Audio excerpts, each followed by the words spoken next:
San Pablo nos ha dejado en su carta a los Romanos 1, 2 al 4 el texto que nos hemos propuesto estudiar para estas jornadas bíblicas y que recibe el nombre de la antigua confesión de fe. Si bien este paso está enmarcado en un contexto más amplio que se extiende hasta el versículo 17, su unidad está dada porque San Pablo nos da aquí, como parte de su saludo inicial, versículos 1 al 7, esta antigua confesión de fe en Cristo, Hijo de Dios, verdadero hombre, Mesías esperado, constituido Señor de todas las cosas por medio de su resurrección. Esta confesión de fe será parte de lo que él mismo llama su evangelio en la carta a los Romanos, tanto en este marco introductorio como a lo largo de la misma carta. Justamente es lo que enuncia con mucha fuerza en la tesis de la carta, versículos 16 al 17. Pues no me avergüenzo del evangelio, que es fuerza de Dios para la salvación de todo el que cree, primero del judío y luego del griego, porque en él se revela la justicia de Dios de fe en fe, como está escrito, el justo vivirá por la fe. Justamente el tema de la carta a los Romanos, de la justificación y de la salvación y de la adopción a la cual nosotros podemos ser admitidos por medio de la filiación divina y de la salvación obrada por Cristo, del misterio de la redención.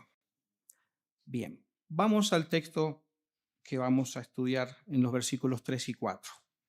El texto dice así: Pablo, servidor de Cristo Jesús, llamado a ser apóstol, elegido para anunciar la buena noticia de Dios, quien ya había prometido por medio de sus profetas en las Sagradas Escrituras, acerca de su Hijo, que ha llegado a ser de la estirpe de David según la carne, constituido Hijo de Dios en poder, según el Espíritu de santidad, por la resurrección de entre los muertos, Jesucristo nuestro Señor.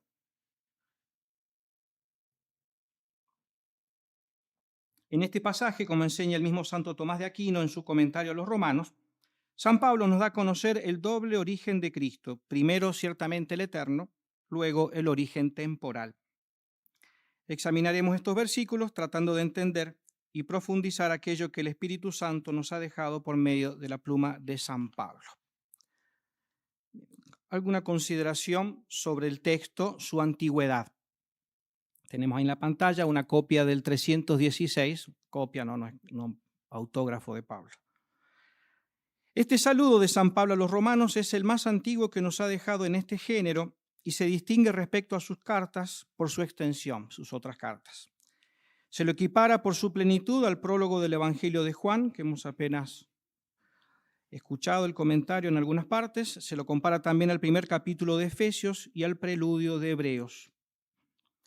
En cuanto a su antigüedad, hay que decir que un grupo importante y numeroso de investigaciones estudia este pasaje para lograr la reconstrucción del posible original prepaulino.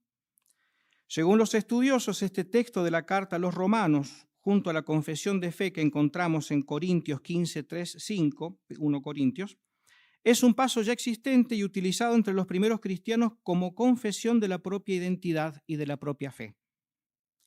Por ende, es posible que esta confesión de fe fuese ya bien memorizada y sabida por los cristianos de Roma, a quienes San Pablo se dirige para presentarse y detentar la autenticidad de su autoridad de apóstol, justamente porque San Pablo escribe a los cristianos de Roma sin haberlos todavía visitado. Al respecto, es numerosa la bibliografía, excede nuestro método, pero hay que decir que no obstante, aun cuando esta confesión ya existiera antes de San Pablo, al colocarle el apóstol de los gentiles, la hace personal. Incluso los estudiosos están de acuerdo que hay agregados y cosas que San Pablo ha completado en esta fórmula que tenemos en los primeros versículos de Romanos. La hace propia y la hace bajo la inspiración del Espíritu Santo.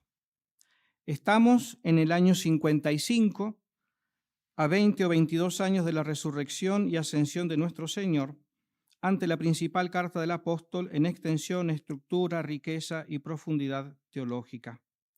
Y estamos aquí ante una confesión de fe en Cristo, verdadero Dios y verdadero hombre, como dijimos, escrita en Corinto, luego de los evangelios de San Marcos y de San Mateo. Vamos ahora al análisis literario. Este será el esquema que seguimos, estudiar brevemente los versículos 1 y 2 y sobre todo detenernos en la confesión de fe. Para introducir el saludo inicial en la presentación y la entera carta, San Pablo se presenta en el versículo 1 como siervo de Cristo Jesús. Expresa luego su llamado a ser apóstol y su misión, elegido para anunciar la buena noticia de Dios. El versículo 2 posee como sujeto al Dios del versículo 1 e introduce la confesión de fe que estudiamos, quien, Dios, ya había prometido por medio de sus profetas en las Sagradas Escrituras. Con este contenido del versículo 2, la confesión de fe en Cristo se relaciona con todo el Antiguo Testamento y por ende cobra mayor fuerza la argumentación que San Pablo desarrollará en la carta y especialmente en los capítulos 1 al 11. Esto es, que tanto judíos como paganos están llamados con pleno derecho a participar en la única y universal Iglesia fundada por Cristo, llamados a la salvación de Cristo por medio de la fe. San Pablo se proclama aquí elegido para anunciar la buena noticia, o sea, para anunciar el Evangelio de Dios. E inmediatamente nos dice que esta buena noticia es acerca de su Hijo, que es lo que ya tenemos en la primera parte de la frase, en griego peritu hiu autou, acerca de su hijo, está más pequeño. Y luego tenemos to genomenu expermatos David, y la segunda frase del versículo 4, katasarka, tu oriscentos hiu theu en dinamei, kataneumas haiosines ekanastaseos necrom. En español, están en paralelismo acerca de su hijo que ha llegado a ser de la estirpe de David según la carne, y luego en el versículo 4, constituido hijo de Dios en poder según el Espíritu de santidad. Otra apreciación sobre el texto antes de estudiarlo. La redacción de las frases, que por eso hemos visto en detalle de estos dos versículos, está construida sobre la correlación de elementos gramaticalmente iguales. Se trata, en efecto, de un paralelismus membrorum, y este paralelismo de las frases está formado por A, dos participios en genitivo con artículo.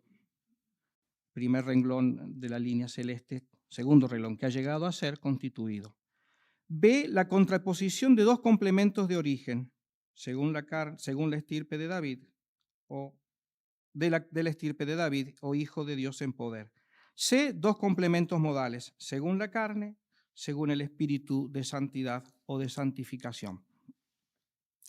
Estas dos frases, de suyo enunciadas en un texto elegante y distinguido en su redacción, logran un clímax y están construidas sobre dos participios, como hemos dicho, genomenu, llegado a ser, y el segundo, oricentos, constituido. Analizaremos cada uno de estos versículos. Versículo 3, acerca de su hijo que ha llegado a ser de la estirpe de David según la carne. En primer lugar, acerca de su hijo. San Pablo introduce la confesión de fe en Cristo, verdadero Dios y verdadero hombre, con la preposición peri, acerca de, seguida de la persona, sujeto sobre la cual se expresará en nuestro pasaje, a saber, su hijo, tu hiu autou, es decir, Jesucristo nuestro Señor, como lo dirá al final del versículo 4. En estos dos versículos, San Pablo se refiere en dos recurrencias a la segunda persona de la Santísima Trinidad, llamándole su Hijo e Hijo de Dios, versículo 4. Lo hará nuevamente en el versículo 9, y San Pablo tiene una clarísima fe en la divinidad de Jesucristo como Hijo de Dios, pero los estudiosos, los filólogos subrayan cómo solamente 15 veces utiliza la expresión Hijo o Hijo de Dios. En contracambio, la expresión Kyrios, que hizo el padre mención, Señor, aparece 184 veces en el corpus de San Pablo.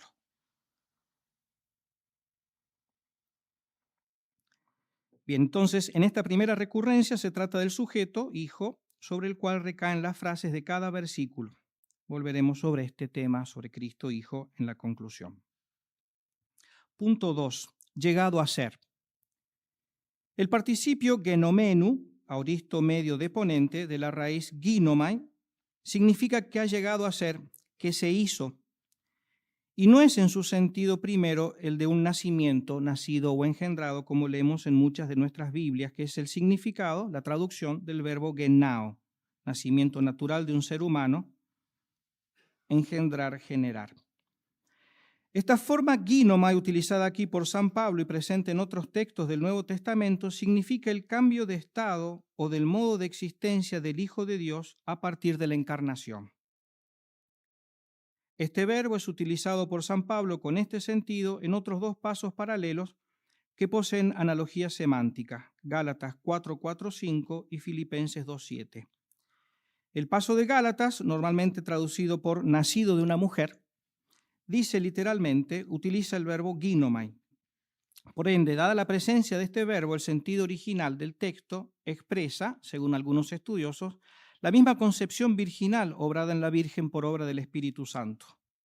Dice, si lo traducimos como decimos de llegar a ser, que llegó a ser ex mulieribus, que fue hecho bajo la ley, según la ley lo requiere. Gálatas 4:4. Lo mismo encontramos en Filipenses 2:7, dio directamente la traducción donde aparece el mismo verbo. Al contrario, se anonadó a sí mismo tomando la forma de un siervo, se hizo semejante a los hombres y así apareció como hombre en su presencia.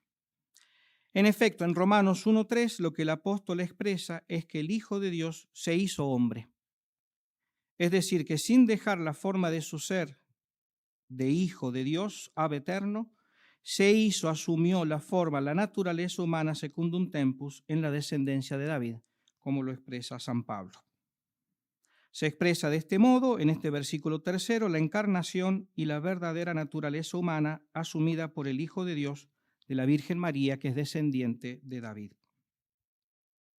Si en cambio el autor hubiera utilizado el verbo genao, nacer, estamos ante el significado de hacerse padre, engendrar, dar a luz, nacer.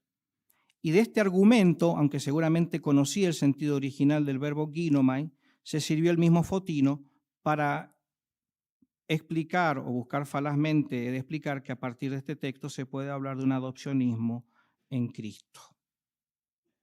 Para explicar la doctrina adopcionista. Pues decía, basado en una equívoca interpretación del texto, que Cristo nació o fue engendrado solo como hombre y posteriormente fue divinizada su persona. Tercer parte de este versículo 3, de la descendencia de David según la carne, o a partir de la descendencia de David según la carne.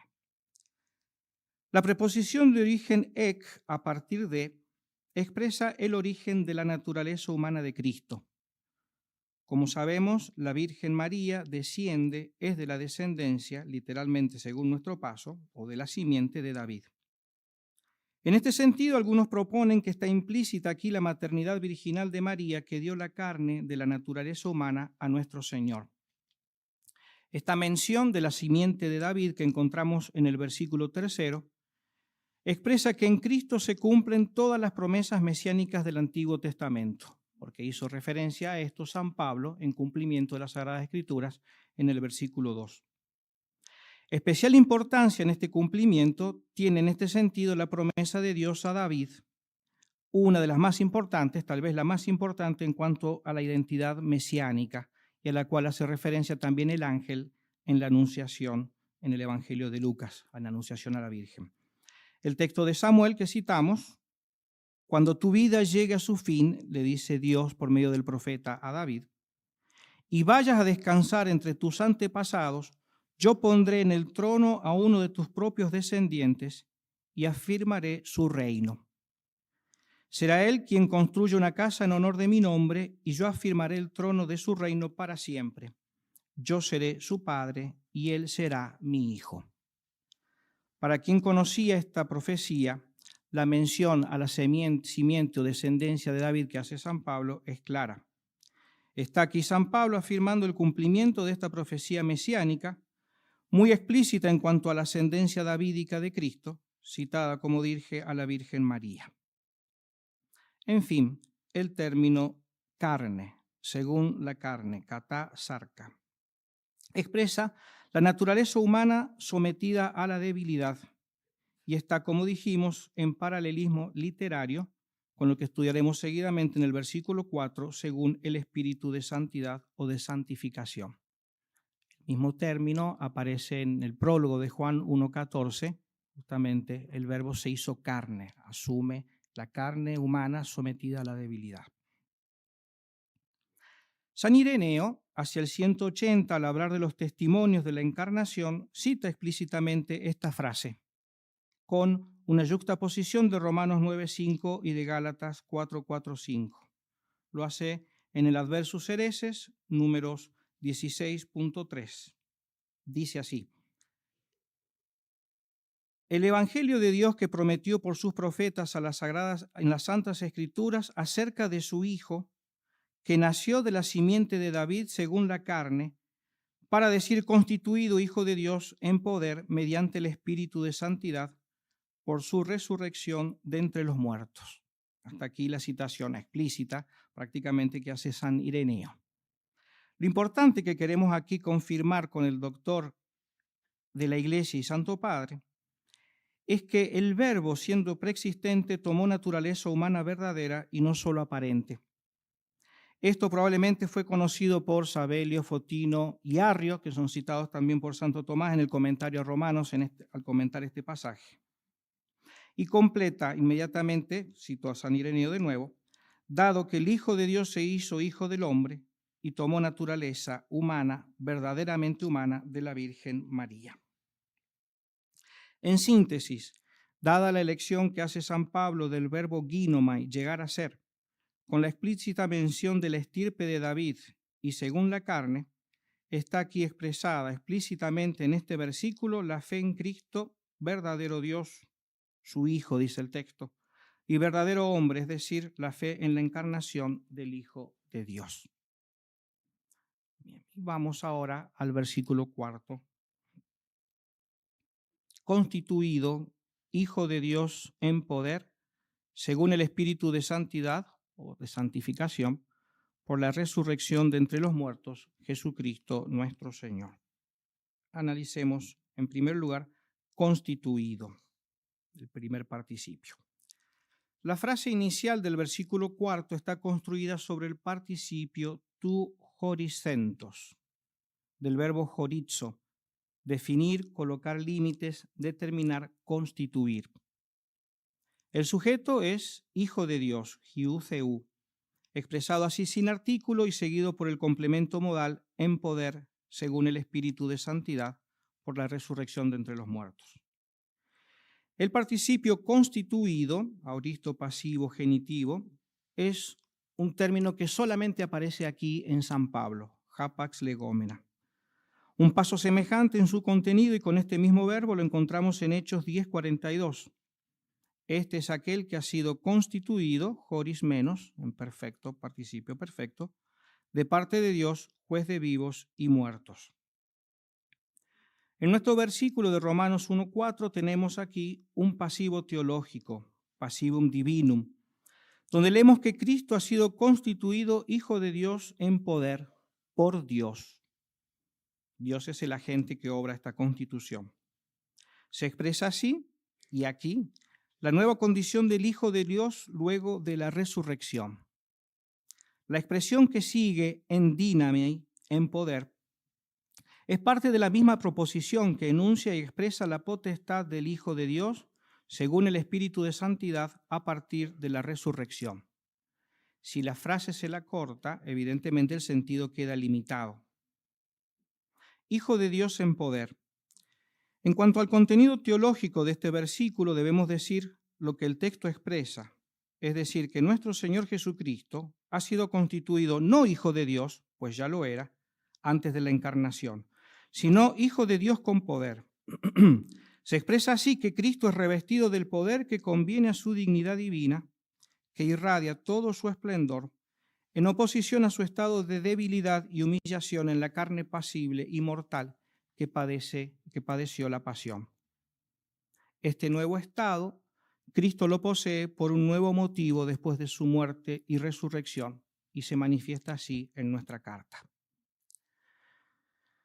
Según continúa el texto, constituido, declarado Hijo de Dios en poder, punto 2 de este versículo, según el Espíritu de santidad a partir de la resurrección de los muertos. La construcción espíritu de santidad o espíritu de santificación, neuma hagiosines, es otro hapax legómena, otro término utilizado solamente aquí en todo el Nuevo Testamento, tampoco presente en las 70. Esta expresión, katab neuma hagiosines, según el espíritu de santidad, contrasta con katasarca, según la carne, que ya dijimos del versículo 3. Basado en este contraste, un importante estudioso de Romanos, el Hubi, citando a Durán, piensa que debería significar algo que posee el mismo Cristo y no algo externo. Y por tanto interpreta aquí el espíritu de santidad como la santidad sobreeminente que corresponde a Cristo antes y luego de la resurrección se manifiesta. Hubi precisa todavía más e interpreta que se trata aquí del propio ser de Cristo, del ser propio de Cristo, aquel que ha tenido desde el principio y que lo autoriza a ser constituido hijo de Dios ante los ojos de todos.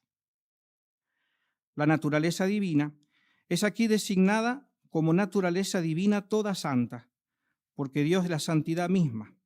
Y dice este autor, leo literalmente, conformemente a la naturaleza espiritual santísima que moraba en él, ha sido fijado por la resurrección en el estado definitivo de Hijo de Dios, brillante en su potencia, siendo así Jesucristo nuestro Señor. Nos parece que puede entenderse bien este espíritu de santidad divina como lo entiende Hubi, pero que Cristo lo poseyó siempre debe ser siempre confirmado por ser Dios y que se manifestó así a partir de su glorificación luego de su resurrección.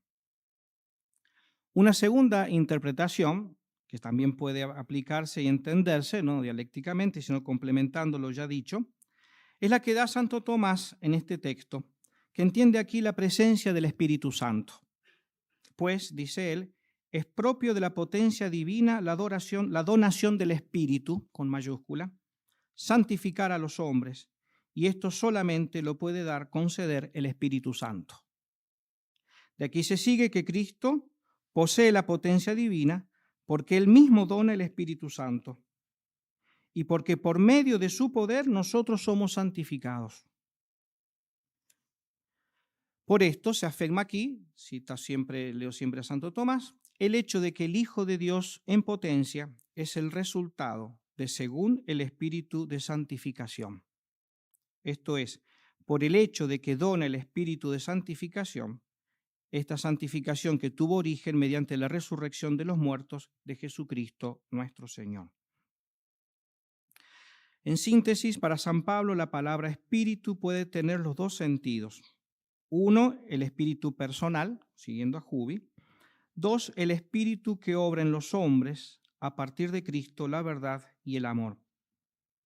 No es que el Espíritu Santo no obrara antes de la resurrección, pero hay a partir de este momento una nueva situación que lleva adelante esta efusión del Espíritu Santo a la que hace referencia San Pablo con esta expresión espíritu de santidad. Esta misma expresión, espíritu de santidad, es estudiada por un estudioso conocido, Romano Penna, el cual encuentra su origen preciso en la forma del Antiguo Testamento, muy conocida, Ruach HaKadosh, es decir, espíritu de santidad, o también traducida como Espíritu Santo. Es así que Cristo resucitado obra a partir de su propia divinidad y del Espíritu que brota de él, como dice Hubi, y obra a partir de la obra del Espíritu Santo que actúa interiormente en nosotros, haciendo eficaz la fe en Cristo. Esta es enseñanza del mismo Santo Tomás. Bien. Punto B, la proposición por su resurrección de entre los muertos. Conocemos bien la expresión. Expresa aquí una comprensión temporal de la resurrección de Jesús, como inicio de la resurrección que espera a todos. Y nos da aquí San Pablo la causa inmediata de la constitución del Hijo en poder. Según este mismo autor, Romano Penna, esta expresión se puede oponer, no por dialéctica, pero a otras expresiones de San Pablo haciendo referencia a Cristo, pero como que aquí se manifiesta más fuertemente la contemporaneidad, es decir, la consideración de Cristo como alguien viviente, que lo veremos que aparece en otros lugares de San Pablo. Por último, C, Jesucristo nuestro Señor, el señorío de Cristo. San Pablo proclama al final del versículo 4 a Cristo como Kyrios, como Señor. Este título expresa el señorío de Cristo en cuanto crucificado, que ha resucitado y ha sido enaltecido. Y desde las primerísimas décadas cristianas, la fórmula Jesucristo nuestro Señor ha sido parte de la oración litúrgica y personal. Así lo podremos cotejar en los signos de Filipenses y Colosenses que estudiaremos mañana. El hecho de que la frase de Jesucristo nuestro Señor se encuentre luego de Hijo de Dios con potencia, enfatiza que el señorío de nuestro Señor Jesucristo le corresponde no solo por ser Hijo de Dios, sino por su pasión y muerte en cruz, implícitamente presente al expresar su resurrección de entre los muertos. La resucitó porque padeció y murió. Este título es utilizado con mucha frecuencia por San Pablo para expresar que Cristo está sobre todo. El arte oriental lo ha dejado reflejado en los áspides de las catedrales con el ícono del Cristo Pantocrátor. Todo poder y gobierno de la realidad creatural corresponde a Él. Él es el Señor de la historia de la humanidad y de la historia de cada uno, que ordena todo según sus eternos designios para nuestra salvación. Bien, conclusiones. Romanos 1:2-4 es una confesión de fe sobre Cristo, verdadero Dios y verdadero hombre. En cuanto a su contenido, su expresión es de lo más importante y su antigüedad es única. En primer lugar, se nos dice aquí que Jesucristo es Hijo de Dios. San Pablo nos expresa aquí que Jesucristo es el Hijo de Dios. En cuanto a la filiación divina de Cristo, podemos decir muchas cosas que da San Pablo a lo largo de todo su corpus. Solamente me limito a las que aparecen aquí. La filiación divina de Cristo se encuentra aquí 3 veces ya en la introducción, como dije. Hijo de Dios expresa el ser divino de Cristo. El Hijo de Dios, encarnado, es para San Pablo el objeto de su evangelio y de su mensaje. Así lo leemos desde la primera predicación de Pablo apenas convertido, todavía en Damasco, en los años 32 al 34, cuando va a la sinagoga y los que estaban allí, los primeros cristianos, tenían miedo de Pablo. Lucas sintetiza diciendo, se quedó unos días con los discípulos de Damasco, luego se puso a anunciar en las sinagogas que Jesús es el Hijo de Dios. Hechos 9, 19, 20. La filiación divina es el punto culmen de la carta a los Romanos, capítulo 8, y San Pablo enuncia la filiación divina de Cristo para luego enseñarnos que el Hijo de Dios quiere hacer de nosotros hijos adoptivos. Y que por esta filiación adoptiva tiene el cristiano derecho a participar en esa misma gloria celeste. Romanos 8, 3, 29, 32. Cito 8, 29. Porque a los que había conocido de antemano los predestinó a reproducir la imagen de su Hijo para que él fuera el primogénito de entre muchos hermanos. En segundo lugar, está enunciada la encarnación y la exaltación. A la luz de los versículos 3 al 4 podemos concluir. Se expresa la encarnación al proclamar que el Hijo de Dios llega a ser el descendiente de David. Esta frase es cumplimiento de la promesa divina hecha a David, ya explicada, y presente en el versículo 2. Este cumplimiento en Cristo del mesianismo davídico caracteriza toda la existencia de Cristo, y esto en la línea de la realeza. Sobre este mismo punto, en segundo lugar, San Pablo enuncia con tu genomenu el punto de partida y con tu horiscentos el punto de llegada. Llegó a ser constituido. A, la vida terrena de Cristo es proclamada en ascendencia por ser descendiente de David. B, la vida gloriosa de Cristo es proclamada por su exaltación después de su resurrección, constituido en poder por el Espíritu de santificación.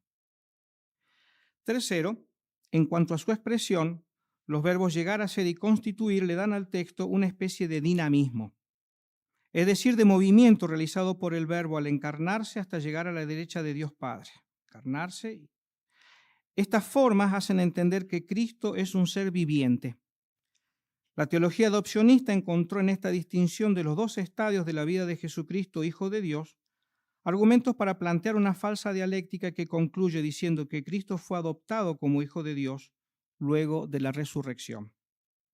Esto sabemos que no es así en nuestra fe, pero tampoco lo expresan los participios y su sintaxis coordinada, como hemos presentado.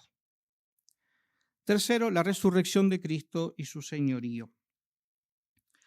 Luego de este análisis de nuestro paso de la carta a los romanos, debemos decir que estos versículos nos colocan en un estadio muy arcaico de la confesión de fe cristiana, y esto nos confirma que desde sus inicios, la proclamación de Cristo resucitado y su señorío fue una experiencia gloriosa, una verdad que no podía ser proclamada sino a gran voz, y de esto San Pablo nos ha dejado un clarísimo testimonio. Nuestro texto nos ha colocado ante esta confesión de fe en Cristo, Hijo de Dios, que ha resucitado y que ha obtenido un nuevo título de gloria. San Pablo expresa esto a la luz de la experiencia de su encuentro personal con Cristo resucitado cuando iba camino a Damasco.